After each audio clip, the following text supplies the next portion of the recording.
Setelah selesai, petugas ini memberikan saran untuk wanita ini. Jika dia masih mencintai suaminya itu, lebih baik segera pergi. Karena setiap orang yang berkonsultasi tentang perceraian, maka keinginannya itu akan terwujud. Mendengar saran dari petugas, wanita ini tetap pada pendiriannya untuk berkonsultasi. Di dalam pembicaraan wanita ini bersama sang dokter, dia berkata bahwa selama ini tersiksa atas perlakuan suaminya. Oleh karena itu dia kemari. Dia mendengar banyak pasangan yang berhasil cerai dari suaminya setelah berkonsultasi di tempat ini. Dokter ini mengatakan jika wanita ini tersiksa, maka dia seharusnya pergi ke kantor polisi dan membuat laporan. Wanita ini berkata maksud dari pembicaraan dia bukan itu, tapi bagaimana agar dokter ini menggunakan sebuah metode untuk merayu suaminya sehingga berselingkuh, lalu dia dapat menggunakan alasan tersebut untuk bercerai. Dokter yang mendengar ini pun marah dan langsung mengusirnya.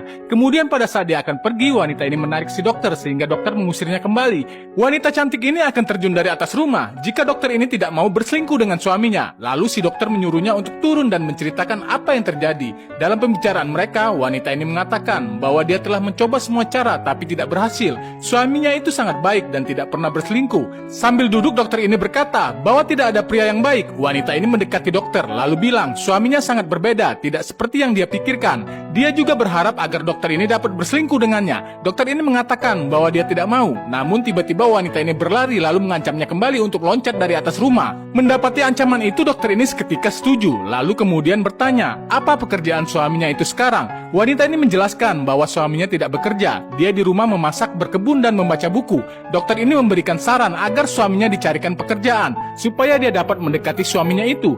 Lalu keesokan harinya, pria ini datang ke sebuah stasiun radio milik dari teman si istri. Dan mulai sekarang dia bekerja menjadi seorang penyiar karena sudah terbiasa berbicara. Dalam perjalanan pulang sedari kerja, pria ini menelpon istrinya dan mengajak untuk bertemu di sebuah kafe. Setelah pembicaraan mereka, istrinya langsung menghubungi dokter itu untuk pergi juga ke sana. Dalam suasana kafe, pria ini terlihat duduk menikmati secangkir kopi. Tiba-tiba saja matanya tertuju pada seorang gadis yang baru saja datang dan duduk di depannya.